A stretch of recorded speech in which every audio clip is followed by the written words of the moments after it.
Et maintenant, l'invité de la matinale. Il est humoriste, comédien, il a même chanté, il a joué dans les meilleures salles. Ses films ont fait les meilleurs scores au box-office. Mais il y a 2 ou 3 ans, il a surpris son monde en confessant publiquement un coup de foudre pour la Sainte Vierge, révélant un versant de spiritualité plutôt inattendu chez ce juif séfarade. Le 26 décembre prochain, il lira les Confessions de Saint-Augustin à la Sainte-Chapelle à Paris.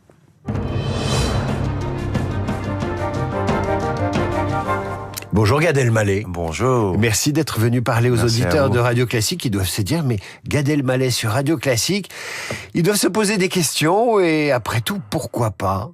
Et je vais commencer par l'essentiel. Pourquoi les Confessions de Saint-Augustin ? Qu'est-ce qui vous a séduit chez cet homme qui est venu à la religion un peu tard ? Son histoire, son parcours, et je pense qu'au-delà de l'aspect, vous avez évoqué la religion, au-delà de ça, c'est l'explorateur de l'âme, quoi. C'est ce chercheur, c'est sa pensée qui me touche énormément, et c'est un projet en fait que j'ai depuis longtemps. Alors ça a déjà été fait. Gérard Depardieu avait lu les Confessions de Saint-Augustin aux côtés d'André Mandouze, et moi j'ai lu Saint-Augustin les Confessions par bribes. Et à chaque fois que j'ai lu les Confessions, c'était un voyage, mais vraiment, c'était... et dans sa forme, en tout cas, ce projet, il est très, très, très, très libre.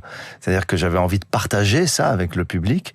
Et dans la forme, ben, ça s'est construit petit à petit. La Sainte-Chapelle, c'est un endroit où je vais écouter de la musique classique, d'ailleurs. Je vais être accompagné de musiciens classiques, sous la direction de David Braccini, accompagné aussi de David Jays, qui est écrivain, qui est un intellectuel, qui va commenter, contextualiser Saint-Augustin. Et moi, je vais lire. C'est un projet totalement ressenti, libre, dans ce lieu assez magique, assez poétique, assez solennel aussi. Et puis c'est vertigineux les Confessions de Saint-Augustin. Qu'est-ce qui vous a plu là-dedans ? Qu'est-ce qui fait que cette voie-là, parce que les textes religieux sont pas toujours faciles à dire en public, faut les étudier, et vous étudiez les textes religieux, je crois avoir entendu que vous les étudiez tous les dimanches matins. Oui, alors ça avec un spécialiste, avec un rabbin même. Avec un rabbin, hein. Avec Monsieur Mendy Attal. Ouais. Mais alors pourquoi Saint-Augustin ? Parce qu'il dit je, parce qu'il est franc, parce qu'il raconte ses doutes, parce qu'il se révolte, parce qu'il interpelle Dieu, parce qu'il s'adresse à Dieu. Et je pense que tous les textes qui ont été faits en adresse à Dieu, et je m'y intéresse dans l'islam, dans le judaïsme et dans le christianisme, les textes en adresse directe à Dieu sont bouleversants. Et je pense qu'on a le droit, et on peut, et je veux convoquer, exiger Dieu. Et c'est très très touchant. Et on a l'impression que ce texte parle à tous, dans une époque où je dis pas que ça peut être la solution ou le chemin, mais en tout cas c'est une proposition. Je pense aux adolescents, je pense à mes enfants, dans les tourments de l'âme, dans la quête, dans la folie des réseaux sociaux. Peut-être se dire en fait, c'est des textes qui datent du 5e siècle. Ils sont d'actualité parce qu'ils interrogent l'âme humaine. Et voilà où j'en suis, voilà ce qui me plaît chez Saint-Augustin. Alors c'est très drôle, ce matin en venant ici, j'ai vu qu'on était juste à côté de Saint-Augustin, place Henri Bergson, qui a travaillé sur le rire. On a le droit de dire l'adresse, là. Mais vous avez tous les droits, surtout si vous faites des connexions. Et c'est vrai que c'est intéressant. Si vous qui aimez les signes, on est près de l'église Saint-Augustin, on est place Henri Bergson, qui effectivement a travaillé sur le rire. Tout était organisé pour votre venue ici. Vous avez tout préparé. Gad Elmaleh, presque tout préparé. Vous parlez justement d'actualité et des religions. C'est la une de la Croix ce matin sur les catholiques aujourd'hui, ce qu'ils ont dans le cœur, à quoi ils pensent. Il y a un retour effectivement des religions. Pour les uns, c'est un recul, un repli identitaire, et pour les autres, au contraire, vous venez de le dire, ça peut être un chemin. Où est-ce que vous êtes, vous, du côté du chemin ? D'abord, je chemine, hein, oui. C'est un mot qui vous fait rire, d'ailleurs. Ouais, il m'amuse. Je chemine. Il m'amuse, et en même temps, je m'en sers parce que je suis tout à fait d'accord avec ce mot, mais il m'amuse quand même. Il a un côté un peu désuet, il a un côté dont on peut se moquer. C'est toujours la caricature sur ce genre de mots. Mais moi, je pense que... Alors, on a entendu beaucoup pendant des années un autre qui m'a fait rire et auquel je ne crois pas vraiment tel que c'est proposé par les politiques, c'est le vivre ensemble. Le vivre ensemble institutionnalisé, le vivre ensemble annoncé comme une marque. Et maintenant, on va faire du vivre ensemble. T'as envie de dire, on commence par quoi? Comment ça se passe? On a envie d'appeler l'Élysée, on a envie de dire, j'ai vu votre discours, comment on fait pour le vivre ensemble? Et en fait, on a un problème en France, et je dis en France, c'est qu'on ne se connaît pas. Quand je dis on ne se connaît pas, je parle des communautés. Moi, je m'amuse même tous les soirs à demander dans ma salle, est-ce qu'il y a des juifs, est-ce qu'il y a des chrétiens, est-ce qu'il y a des gens athées, agnostiques, est-ce qu'il y a des musulmans? Parce qu'apparemment, c'est interdit de faire ça en France. Ce genre de sondages ne sont pas permis et on n'a pas le droit de dire. Les statistiques ethniques sont interdites. Mais vous avez le droit d'interroger votre public. J'interroge mon public.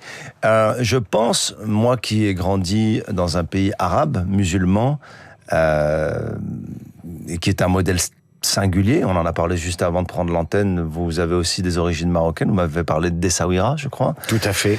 À Essaouira, il faut savoir qu'il y a une synagogue aujourd'hui qui s'appelle Beit Dakira, et dans cette synagogue, à l'entrée, il y a un Coran et une Torah posés côte à côte, c'est le message de cette synagogue. La dernière fois que je l'ai visité avec André Azoulay, le conseiller du roi du Maroc. Voilà. Synagogues d'Essaouira qui sont souvent entretenues, les portes ouvertes, et ce sont des musulmans qui les font visiter. Totalement. C'est unique. C'est un modèle singulier, le Maroc, là-dessus. C'est comme l'école juive à Casablanca, dans laquelle il y a des musulmans qui prennent des cours d'hébreu. C'est une réalité. C'est pas uniquement un fantasme de paix, Et ce vivre ensemble dont on parle, pour revenir là-dessus, je pense qu'il n'aura jamais lieu si on ne se connaît pas. Et on ne se connaît pas. Et on ne se connaît pas. Les communautés ne se connaissent pas. Alors la religion, ça fait peur. C'est un thème qui fait peur, qui crispe. Mais je crois qu'on doit se connaître. On peut aller dans les lieux de culte les uns des autres, on peut s'écouter, se parler. Et la raison, pour revenir au Maroc, pour laquelle il y a eu cette fraternité réelle et pas plaquée comme le vivre ensemble, c'est qu'on connaissait les traditions, les fêtes des uns des autres. Et je dis pas que ça se passait tout le temps bien. C'est pas non plus une vision idyllique de... Non. Il y avait de la tension, c'était complexe. Il y avait des petites secousses de temps en temps. Quand ça pétait justement au Proche-Orient, il y avait des reports de cette tension-là. Mais au moins, c'était vrai, c'est assumé. Et aujourd'hui, je pense qu'il faut être à l'écoute de ceux qui vivent pleinement leur foi. Ils ont le droit, ou pas, mais il faut qu'on se connaisse, qu'on se rencontre. Gad Elmaleh, vous voyagez beaucoup, vous avez au moins une triple culture, je laisse la religion de côté. Marocaine, française, canadienne, quel regard vous portez sur la montée de l'antisémitisme depuis le 7 octobre, sur ces militants d'extrême gauche qui font des listes d'artistes, de personnalités qui soi-disant soutiendraient Israël et sont dénoncés, j'ouvre des guillemets, comme génocidaires? Vous êtes passé à côté de ce boulet-là? Bon, je pense que c'est d'une malhonnêteté. D'abord, bien sûr que je suis très préoccupé par cette question-là, parce que il y a une banalisation, il y a presque une autorisation par ces personnes-là d'un antisémitisme normalisé, banalisé. C'est très grave dans le sens où même les gens qui parfois tiennent des propos ou carrément posent, agissent, des actes, ne se rendent même plus compte. Et je crois que ce qui est le plus grave, c'est la malhonnêteté de ces personnes dont vous parlez, de ces groupes politiques pour qui cette cause est malheureusement un levier, et malheureusement même pour les Palestiniens. Je trouve ça scandaleux, je trouve ça honteux, et bien souvent, ils en ont profondément rien à faire de la cause. Et voilà, j'essaye tous les jours d'envoyer un message de paix, mais là, c'est vrai qu'on est dans une forme d'opportunisme, de quête en tout cas, c'est assez dégoûtant. Gad Elmaleh, est-ce qu'on peut rire de tout, y compris... Ah, j'avais jamais entendu cette question. Ah non, y compris de l'antisémitisme. Non, on ne peut pas rire de l'antisémitisme, surtout pas et certainement pas. On peut rire des antisémites. On peut caricaturer ce sur quoi ils se basent pour être antisémites, comme du racisme, alors pas rire de l'antisémitisme, contre. On peut rire contre l'antisémitisme. Et on peut rire d'ailleurs de la religion. D'ailleurs, c'est assez étonnant ce que vous dites, parce que pour parler de l'antisémitisme ou de l'humour sur les religions, j'ai vu, par exemple, que en Israël, certains humoristes se permettent des blagues sur l'antisémitisme, sur la Shoah, que les humoristes, juifs ou pas, en France, ne se permettraient jamais. Ils n'oseraient pas. Vous avez été fasciné par les États-Unis, symbole absolu de réussite pour ceux qui aiment le stand-up et qui le pratiquent. Vous y avez réussi. Que vous inspire le show permanent de Donald Trump? Est-ce qu'il est bon? Est-ce que vous le trouvez bon? Oui. Il a de l'humour, il est drôle. Moi, je pense qu'il est bon déjà. Il est bon, oui, on peut pas. Moi, je pense qu'il y a quelque chose de fascinant et de stimulant chez cet homme. Et bien sûr qu'on peut trouver tellement absurde et fou les déclarations qu'il a pu faire, l'attitude qu'il a pu avoir, la pensée. Mais il y a quelque chose, on dirait qu'on est au show permanent. Et il y a une stimulation permanente. Moi, j'ai cette curiosité. Quand il va prendre la parole, mais en fait, c'est un peu pervers parce qu'on se dit, c'est quoi la prochaine dinguerie?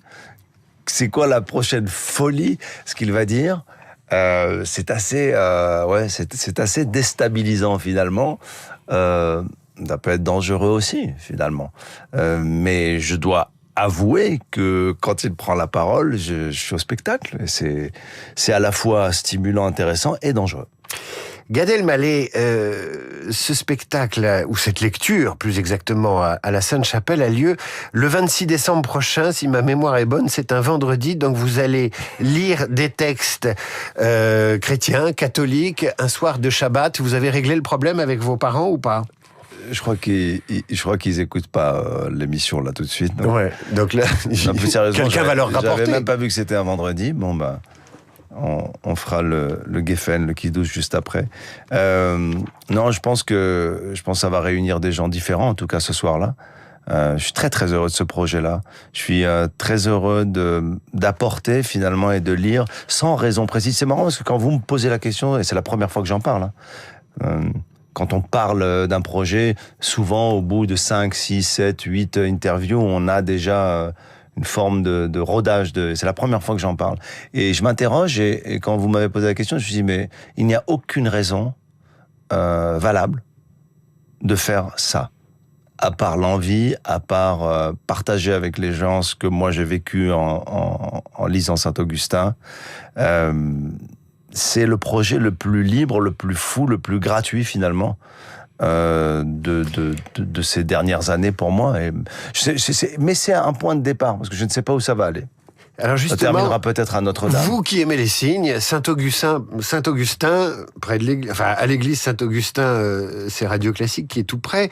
La place Henri Bergson. Et puis la personne qui, j'ai demandé à un journaliste de la rédaction de Radio Classique de trouver un texte court de Saint-Augustin que vous pourriez lire avant de partir ce matin. Et le journaliste qui a trouvé ce texte s'appelle Augustin. Donc vous êtes quasiment obligé de lire une partie de ce texte qui vous ressemble étrangement. Pendant ces 9 années de mon âge, de 19 à 28, je demeurais dans cet esclavage séduit et séducteur, au gré de mes instincts déréglés. Je trompais en public par les sciences dites libérales, en secret par le mensonge d'une fausse religion. Ici, jouer de l'orgueil, là, de la superstition, et partout de la vanité. Vous allez l'ajouter à votre spectacle, vous pourrez dire merci à Augustin Lefebvre. Ah, j'ai envie de l'ajouter. Je peux? Bien sûr, vous pouvez. Merci. C'est du Saint-Augustin dans le texte. Merci Augustin Lefebvre. Gad Elmaleh à la Sainte-Chapelle, c'est le 26 décembre prochain avec l'ensemble, le classique ensemble de David Bracchini. Avec David Jays aussi qui va commenter, contextualiser les textes. Et surtout, la grande star de cette soirée, c'est la Sainte-Chapelle. Évidemment, avec ces magnifiques vitraux. Gad Elmaleh, merci de votre visite sur Radio Classique. On est ravis de vous avoir reçu. À suivre le rappel des titres, Charles Bonner, la revue de presse d'Hervé Gattegno et notre esprit libre du lundi, c'est Luc Ferry. Radio Classique, 8h.